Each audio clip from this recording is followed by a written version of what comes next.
이거 봐, 엄마 아빠 무덤이 파여 있어. 추석 아침, 충북 괴산 선영에서 누나의 떨리는 목소리가 울려 퍼졌습니다. 제 사상을 정리하던 소라는 갑자기 손을 멈췄습니다. 어머니 강선자, 아버지 민병호 묘 앞 봉분의 한쪽이 삽으로 뜯긴 듯 내려앉아 있었습니다. 저는 서울에서 다큐멘터리 편집 일을 하는 민준입니다. 명절이면 누나와 함께 부모님 산소를 찾아왔지만 이런 일은 처음이었습니다. 마을 어르신이 지나가다 말했습니다.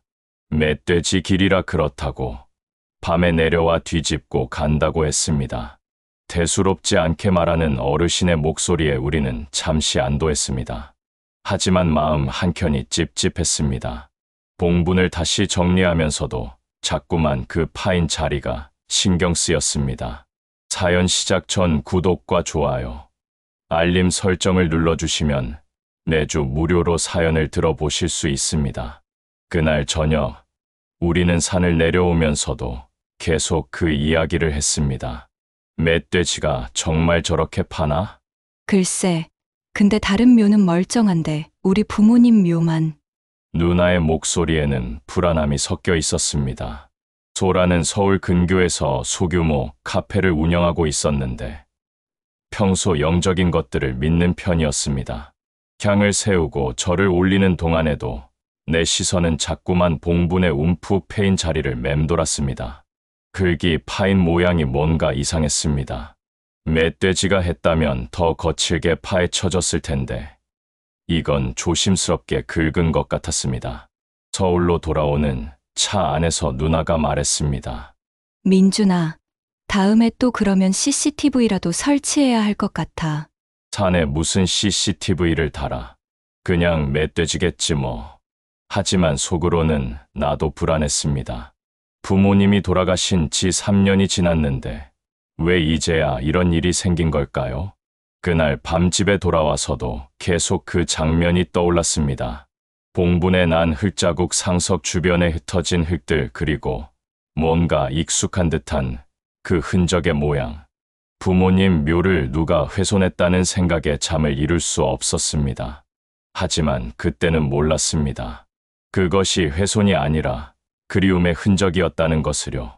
민준아, 또야. 또 파였어. 그해 겨울을 지나 다시 한 해가 돌았습니다. 또다시 추석, 또다시 파인 봉분이었습니다. 이번엔 다른 자리까지 흙이 넓게 흩어져 있었습니다. 나는 산소에 도착하자마자 놀라서 말을 잇지 못했습니다. 상석 모서리엔 흙 묻은 발자국이 희미하게 찍혀 있었습니다. 처음 봤을 때보다 훨씬 더 심각했습니다. 이건 멧돼지가 아니야. 멧돼지면 이렇게 조심스럽게 안 파. 나는 서울에서 다큐멘터리 편집 일을 하지만 집안일엔 둔감한 편이었습니다. 그런 나조차도 이 반복에 신경이 곤두섰습니다. 산지기 오창길 씨를 찾아갔습니다. 그는 이 산을 30년 넘게 관리해온 사람이었습니다. 오창길 씨는 봉분의 흔적을 유심히 살펴보더니 고개를 갸우뚱했습니다. 멧돼지면 흔적이 더 난폭한데 이건 조심스럽다고 했습니다. 뭔가 다른 동물 같다고도 했습니다. 혹시 개 아닐까요? 개라면 그럴 수도 있긴 한데 이 근처에 주인 없는 개는 본 적이 없어요.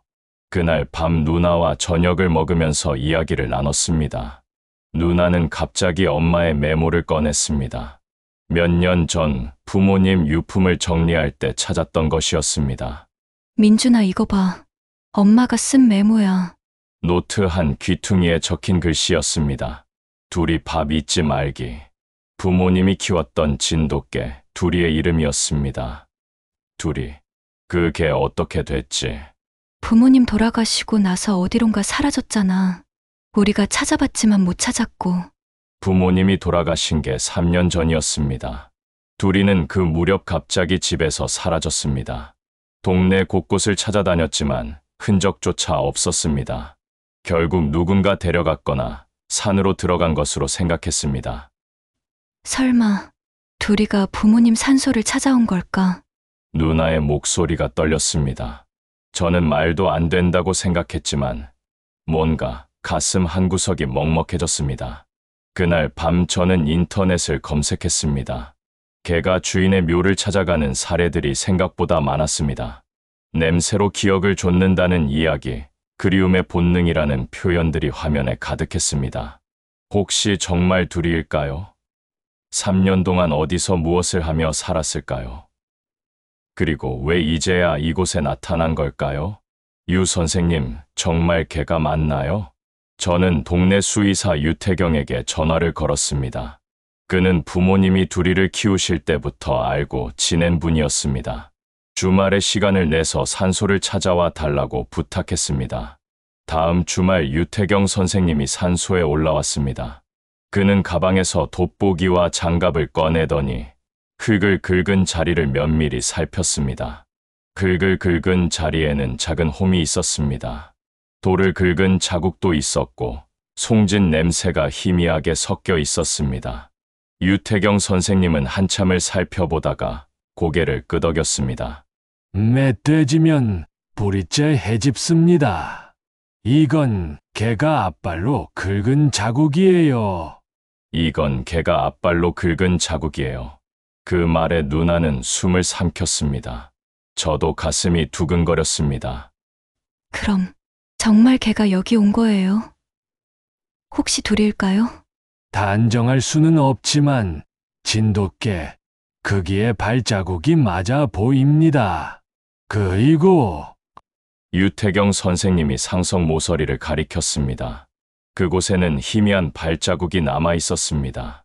개는 묘를 훼손하려는 게 아니에요. 그리움의 냄새 주인의 채취를 더 가까이 느끼려는 행동일 때가 많아요.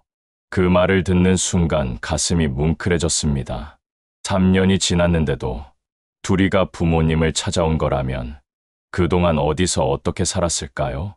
선생님, 개가 정말 3년 동안 주인을 기억할 수 있나요? 개의 후각 기억은 우리가 생각하는 것보다 훨씬 강합니다. 특히 진돗개는 귀소 본능이 뛰어나죠. 주인의 냄새를 평생 기억하는 경우도 많아요.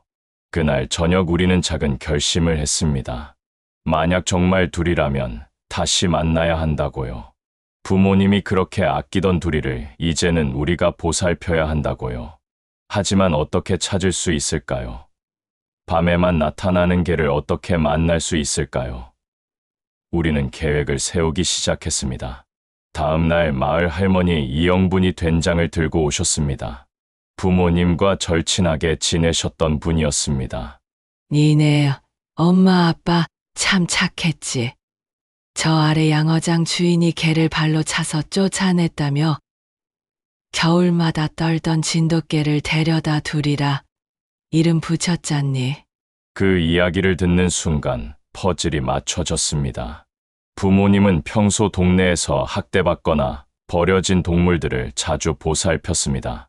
둘이도 그렇게 구조된 개였습니다. 이영분 할머니는 계속 이야기했습니다. 둘이가 처음 왔을 때는 뼈만 앙상하게 남아서 제대로 걷지도 못했다고 했습니다. 부모님이 한 달 넘게 정성껏 보살펴서 겨우 회복했다고 했습니다. 그때부터 둘이는 부모님을 그림자처럼 따라다녔다고 합니다. 밭에 가시면 밭까지, 시장에 가시면 시장까지 단 한 번도 떨어진 적이 없었다고 했습니다. 그 개가 엄마 아빠 돌아가시고 나서 어디 갔는지 아세요? 할머니는 고개를 저었습니다. 장례식 다음 날부터 안 보였다고 동네 사람들이 다 찾아봤지만 흔적이 없었다고 했습니다. 부모님이 세상을 떠나고 둘이는 사라졌습니다. 우리는 일상으로 돌아갔지만 둘이는 아마도 다른 길로 돌아오고 있었던 것입니다. 냄새로 기억을 좇는 그리움의 본능이 이 산으로 향했을 것입니다. 그날 밤 누나와 저는 긴 이야기를 나눴습니다. 부모님이 둘이에게 보여줬던 따뜻함 그리고 둘이가 부모님께 보여준 충성심에 대해서요. 민준아, 우리 내일 산에 가서 기다려보자. 밤에 위험하지 않을까? 둘이를 만나야 해. 부모님이 그렇게 아끼던 개를 이제는 우리가 돌봐야지. 누나의 눈에는 결연한 의지가 담겨 있었습니다. 저도 고개를 끄덕였습니다. 우리는 다음 날 준비를 시작했습니다. 손전등 담요, 그리고 개 사료를 챙겼습니다. 혹시 모를 상황을 대비해 두꺼운 옷도 여러 벌 준비했습니다. 밤이 되면 둘이가 나타날 것입니다. 그리고 우리는 그곳에서 기다릴 것입니다. 우리는 밤에 산소로 향했습니다. 손전등을 끄고 풀숲에 앉자 달빛이 봉분의 경사를 스쳤습니다. 가을밤 공기는 차가웠고 바람에 나무잎 흔들리는 소리만 들렸습니다. 1시간쯤 지났을까요? 한참 후 산길 아래에서 흙을 터는 소리가 났습니다. 나와 누나는 숨을 죽였습니다. 그림자 하나가 조심스레 다가왔습니다. 달빛 아래로 모습이 드러났습니다. 흰 턱, 선 귀 곧은 등줄기를 가진 진돗개였습니다. 털은 군데군데 엉켜 있었고 몸은 예전보다 훨씬 말라 있었습니다. 개는 봉분 앞에서 멈춰 섰습니다. 그리고 코끝으로 흙을 조심스럽게 밀었습니다. 마치 그 안에 누군가 있다는 걸 아는 것처럼 천천히 앞발로 흙을 긁었습니다. 둘이 누나의 떨리는 목소리에 개가 고개를 들어 우리를 보았습니다. 그 눈빛에는 놀람과 경계 그리고 뭔가 그리운 듯한 감정이 섞여 있었습니다. 나는 천천히 다가가 무릎을 꿇고 앉았습니다. 개는 몇 걸음 뒤로 물러섰지만 도망가지는 않았습니다. 대신 봉분과 우리를 번갈아 보며 망설였습니다. 둘이야, 우리야. 엄마, 아빠, 자식들이야. 개의 귀가 꿈틀거렸습니다. 그리고 천천히 다가와 내 손 냄새를 맡았습니다. 잠시 후 개는 봉분 옆에 흙을 살짝 긁고 그 위에 몸을 웅크렸습니다. 흙과 몸이 맞닿은 자리 그곳이 둘이의 기도였습니다. 부모님과 조금이라도 가까이 있고 싶다는 그 간절한 마음이 고스란히 전해졌습니다. 누나가 가져온 담요를 둘이에게 덮어주려 했지만 둘이는 거부했습니다. 대신 봉분 옆에 계속 웅크리고 있었습니다. 마치 이곳을 떠나고 싶지 않다는 듯이요. 우리는 둘이와 함께 그 자리에 앉아 밤을 지새웠습니다. 달이 서쪽으로 기울고 새벽이 밝아올 때까지요. 동이 트자 둘이는 천천히 일어났습니다. 그리고 산길 아래로 사라졌습니다. 우리를 한번 뒤돌아보고 다시 어둠 속으로 들어갔습니다. 둘이야 다시 와. 우리 여기서 기다릴게. 하지만 둘이는 대답하지 않았습니다. 다만 우리는 알았습니다. 둘이가 다시 올 거라는 것을요. 다음 날 우리는 봉분 옆에 낮은 돌둘레를 놓았습니다. 그 앞에는 작은 평상을 만들었습니다. 누군가가 조용히 와 머물 자리를 남겨두기 위해서였습니다. 그 옆엔 작은 나무 팻말을 세웠습니다. 둘이를 위한 자리라고 정성스럽게 글씨를 새겼습니다. 물그릇과 먹이 그릇도 놓았습니다. 둘이야 여기서 편히 쉬어. 우리가 계속 올게. 그날부터 둘이는 가끔 나타났습니다. 오면 봉분 앞에 앉아 바람이 바뀔 때까지 머물다 갔습니다. 우리는 그 시간을 방해하지 않았습니다. 멀리서 지켜보며 물과 먹이만 채워줬습니다. 어느 날은 둘이가 평상 위에 누워 있었습니다. 처음으로 우리가 만든 공간을 받아들인 것입니다. 누나는 그 모습을 보고 조용히 눈물을 흘렸습니다. 세월이 흘러 여러 번의 명절이 지나갔습니다. 추석이면 산엔 사과 냄새, 송편 냄새가 퍼졌습니다. 그리고 그 사이로 오래된 사랑의 냄새가 섞였습니다. 어느 겨울날 둘이가 평상 위에서 조용히 숨을 거뒀습니다. 부모님 묘 곁에서 그가 가장 사랑했던 자리에 서였습니다. 우리는 둘이를 부모님 묘 옆에 묻어줬습니다. 나는 저를 올리며 마음속으로 말했습니다. 둘이 이제 엄마 아버지 곁에서 편히 쉬어. 내가 보여준 충성심 우리 평생 잊지 않을게. 둘이의 충성심은 전설이 아니었습니다. 사람의 선함을 잊지 않는 마음의 기억이었습니다. 그리고 부모님의 온정은 사라지지 않았습니다. 그것은 떠난 이도 다시 돌아오게 만드는 길의 온기였습니다. 이제 그 무덤은 파헤쳐진 자리가 아닙니다. 사랑이 흙의 언어로 새겨진 자리입니다. 그리고 나는 압니다. 언젠가 우리도 둘이가 걸었던 그 길 위에서 다시 만날 것임을. 이거 봐, 엄마 아빠 무덤이 파여 있어. 추석 아침, 충북 괴산 선영에서 누나의 떨리는 목소리가 울려 퍼졌습니다. 제 사상을 정리하던 소라는 갑자기 손을 멈췄습니다. 어머니 강선자, 아버지 민병호 묘 앞 봉분의 한쪽이 삽으로 뜯긴 듯 내려앉아 있었습니다. 저는 서울에서 다큐멘터리 편집 일을 하는 민준입니다. 명절이면 누나와 함께 부모님 산소를 찾아왔지만 이런 일은 처음이었습니다. 마을 어르신이 지나가다 말했습니다. 멧돼지 길이라 그렇다고 밤에 내려와 뒤집고 간다고 했습니다. 대수롭지 않게 말하는 어르신의 목소리에 우리는 잠시 안도했습니다. 하지만 마음 한켠이 찝찝했습니다. 봉분을 다시 정리하면서도 자꾸만 그 파인 자리가 신경 쓰였습니다. 사연 시작 전 구독과 좋아요, 알림 설정을 눌러주시면 매주 무료로 사연을 들어보실 수 있습니다. 그날 저녁, 우리는 산을 내려오면서도 계속 그 이야기를 했습니다. 멧돼지가 정말 저렇게 파나? 글쎄, 근데 다른 묘는 멀쩡한데 우리 부모님 묘만. 누나의 목소리에는 불안함이 섞여 있었습니다. 소라는 서울 근교에서 소규모 카페를 운영하고 있었는데 평소 영적인 것들을 믿는 편이었습니다. 향을 세우고 절을 올리는 동안에도 내 시선은 자꾸만 봉분의 움푹 패인 자리를 맴돌았습니다. 흙이 파인 모양이 뭔가 이상했습니다. 멧돼지가 했다면 더 거칠게 파헤쳐졌을 텐데 이건 조심스럽게 긁은 것 같았습니다. 서울로 돌아오는 차 안에서 누나가 말했습니다. 민준아, 다음에 또 그러면 CCTV라도 설치해야 할 것 같아. 산에 무슨 CCTV를 달아. 그냥 멧돼지겠지 뭐. 하지만 속으로는 나도 불안했습니다. 부모님이 돌아가신 지 3년이 지났는데 왜 이제야 이런 일이 생긴 걸까요? 그날 밤 집에 돌아와서도 계속 그 장면이 떠올랐습니다. 봉분에 난 흙자국 상석 주변에 흩어진 흙들 그리고 뭔가 익숙한 듯한 그 흔적의 모양. 부모님 묘를 누가 훼손했다는 생각에 잠을 이룰 수 없었습니다. 하지만 그때는 몰랐습니다. 그것이 훼손이 아니라 그리움의 흔적이었다는 것을요. 민준아, 또야. 또 파였어. 그해 겨울을 지나 다시 한 해가 돌았습니다.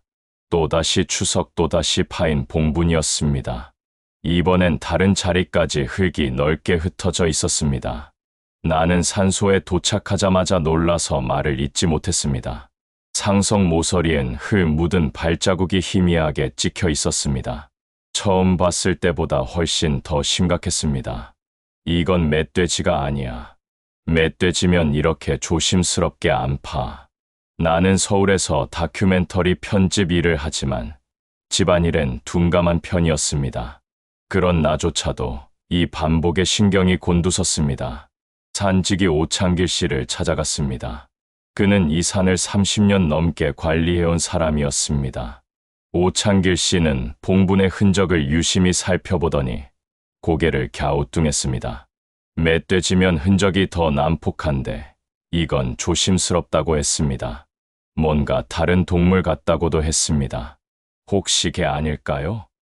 개라면 그럴 수도 있긴 한데 이 근처에 주인 없는 개는 본 적이 없어요. 그날 밤 누나와 저녁을 먹으면서 이야기를 나눴습니다.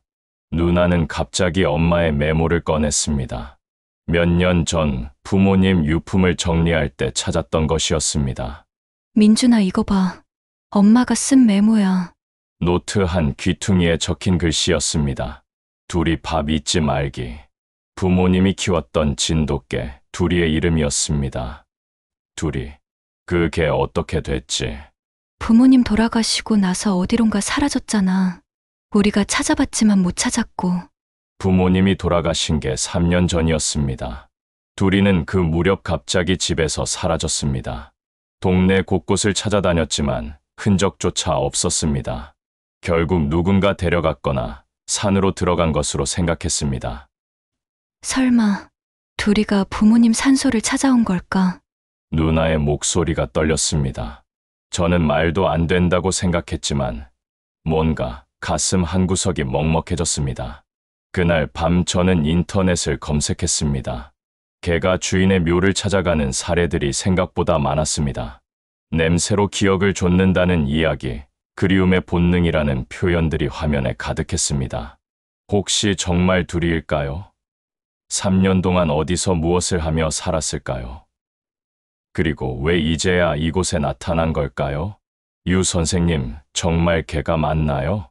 저는 동네 수의사 유태경에게 전화를 걸었습니다. 그는 부모님이 둘이를 키우실 때부터 알고 지낸 분이었습니다. 주말에 시간을 내서 산소를 찾아와 달라고 부탁했습니다. 다음 주말 유태경 선생님이 산소에 올라왔습니다. 그는 가방에서 돋보기와 장갑을 꺼내더니 흙을 긁은 자리를 면밀히 살폈습니다. 흙을 긁은 자리에는 작은 홈이 있었습니다. 돌을 긁은 자국도 있었고 송진 냄새가 희미하게 섞여 있었습니다. 유태경 선생님은 한참을 살펴보다가 고개를 끄덕였습니다. 멧돼지면 뿌리째 해집습니다. 이건 개가 앞발로 긁은 자국이에요. 이건 개가 앞발로 긁은 자국이에요. 그 말에 누나는 숨을 삼켰습니다. 저도 가슴이 두근거렸습니다. 그럼 정말 개가 여기 온 거예요? 혹시 둘일까요? 단정할 수는 없지만 진돗개, 거기에 발자국이 맞아 보입니다. 그리고 유태경 선생님이 상석 모서리를 가리켰습니다. 그곳에는 희미한 발자국이 남아 있었습니다. 개는 묘를 훼손하려는 게 아니에요. 그리움의 냄새 주인의 채취를 더 가까이 느끼려는 행동일 때가 많아요. 그 말을 듣는 순간 가슴이 뭉클해졌습니다. 3년이 지났는데도 둘이가 부모님을 찾아온 거라면 그동안 어디서 어떻게 살았을까요? 선생님, 개가 정말 3년 동안 주인을 기억할 수 있나요? 개의 후각 기억은 우리가 생각하는 것보다 훨씬 강합니다. 특히 진돗개는 귀소 본능이 뛰어나죠. 주인의 냄새를 평생 기억하는 경우도 많아요. 그날 저녁 우리는 작은 결심을 했습니다. 만약 정말 둘이라면 다시 만나야 한다고요. 부모님이 그렇게 아끼던 둘이를 이제는 우리가 보살펴야 한다고요. 하지만 어떻게 찾을 수 있을까요? 밤에만 나타나는 개를 어떻게 만날 수 있을까요? 우리는 계획을 세우기 시작했습니다.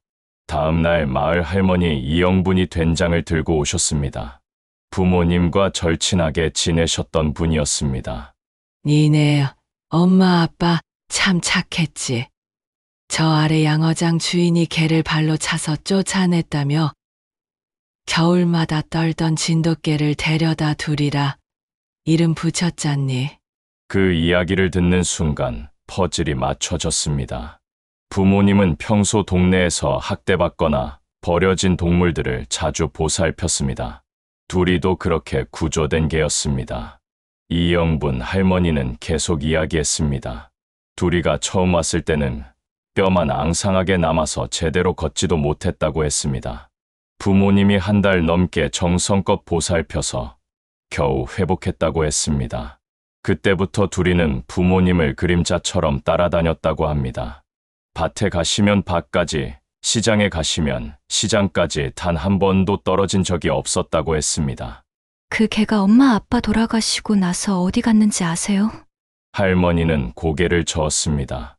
장례식 다음 날부터 안 보였다고 동네 사람들이 다 찾아봤지만 흔적이 없었다고 했습니다. 부모님이 세상을 떠나고 둘이는 사라졌습니다. 우리는 일상으로 돌아갔지만 둘이는 아마도 다른 길로 돌아오고 있었던 것입니다. 냄새로 기억을 좇는 그리움의 본능이 이 산으로 향했을 것입니다. 그날 밤 누나와 저는 긴 이야기를 나눴습니다. 부모님이 둘이에게 보여줬던 따뜻함 그리고 둘이가 부모님께 보여준 충성심에 대해서요. 민준아, 우리 내일 산에 가서 기다려보자. 밤에 밤에 위험하지 않을까? 둘이를 만나야 해. 부모님이 그렇게 아끼던 개를 이제는 우리가 돌봐야지. 누나의 눈에는 결연한 의지가 담겨 있었습니다. 저도 고개를 끄덕였습니다. 우리는 다음 날 준비를 시작했습니다. 손전등 담요, 그리고 개 사료를 챙겼습니다. 혹시 모를 상황을 대비해 두꺼운 옷도 여러 벌 준비했습니다. 밤이 되면 둘이가 나타날 것입니다. 그리고 우리는 그곳에서 기다릴 것입니다. 우리는 밤에 산소로 향했습니다. 손전등을 끄고 풀숲에 앉자 달빛이 봉분의 경사를 스쳤습니다. 가을밤 공기는 차가웠고 바람에 나무잎 흔들리는 소리만 들렸습니다. 1시간쯤 지났을까요? 한참 후 산길 아래에서 흙을 터는 소리가 났습니다. 나와 누나는 숨을 죽였습니다. 그림자 하나가 조심스레 다가왔습니다.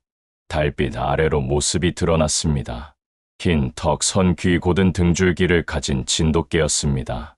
털은 군데군데 엉켜 있었고 몸은 예전보다 훨씬 말라 있었습니다. 개는 봉분 앞에서 멈춰 섰습니다. 그리고 코끝으로 흙을 조심스럽게 밀었습니다. 마치 그 안에 누군가 있다는 걸 아는 것처럼 천천히 앞발로 흙을 긁었습니다. 둘이 누나의 떨리는 목소리에 개가 고개를 들어 우리를 보았습니다. 그 눈빛에는 놀람과 경계 그리고 뭔가 그리운 듯한 감정이 섞여 있었습니다. 나는 천천히 다가가 무릎을 꿇고 앉았습니다. 개는 몇 걸음 뒤로 물러섰지만 도망가지는 않았습니다. 대신 봉분과 우리를 번갈아 보며 망설였습니다. 둘이야, 우리야. 엄마, 아빠, 자식들이야. 개의 귀가 꿈틀거렸습니다. 그리고 천천히 다가와 내 손 냄새를 맡았습니다. 잠시 후 개는 봉분 옆에 흙을 살짝 긁고 그 위에 몸을 웅크렸습니다.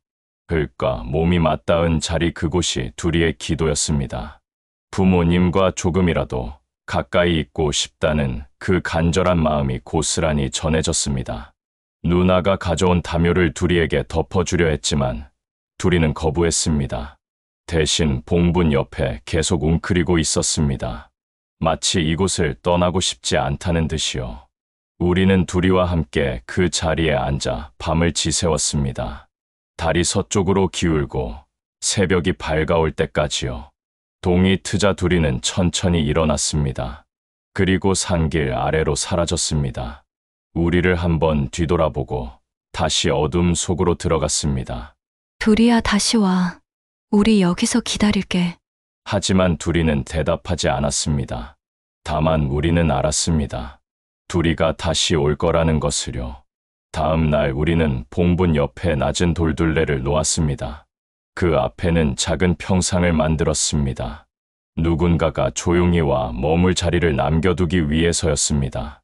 그 옆엔 작은 나무 팻말을 세웠습니다. 둘이를 위한 자리라고 정성스럽게 글씨를 새겼습니다. 물그릇과 먹이 그릇도 놓았습니다. 둘이야 여기서 편히 쉬어. 우리가 계속 올게. 그날부터 둘이는 가끔 나타났습니다. 오면 봉분 앞에 앉아 바람이 바뀔 때까지 머물다 갔습니다. 우리는 그 시간을 방해하지 않았습니다. 멀리서 지켜보며 물과 먹이만 채워줬습니다. 어느 날은 둘이가 평상 위에 누워 있었습니다. 처음으로 우리가 만든 공간을 받아들인 것입니다. 누나는 그 모습을 보고 조용히 눈물을 흘렸습니다. 세월이 흘러 여러 번의 명절이 지나갔습니다. 추석이면 산엔 사과 냄새, 송편 냄새가 퍼졌습니다. 그리고 그 사이로 오래된 사랑의 냄새가 섞였습니다. 어느 겨울날 둘이가 평상 위에서 조용히 숨을 거뒀습니다. 부모님 묘 곁에서 그가 가장 사랑했던 자리에 서였습니다. 우리는 둘이를 부모님 묘 옆에 묻어줬습니다. 나는 저를 올리며 마음속으로 말했습니다. 둘이 이제 엄마 아버지 곁에서 편히 쉬어. 내가 보여준 충성심 우리 평생 잊지 않을게. 둘이의 충성심은 전설이 아니었습니다. 사람의 선함을 잊지 않는 마음의 기억이었습니다. 그리고 부모님의 온정은 사라지지 않았습니다. 그것은 떠난 이도 다시 돌아오게 만드는 길의 온기였습니다. 이제 그 무덤은 파헤쳐진 자리가 아닙니다. 사랑이 흙의 언어로 새겨진 자리입니다. 그리고 나는 압니다. 언젠가 우리도 둘이가 걸었던 그 길 위에서 다시 만날 것임을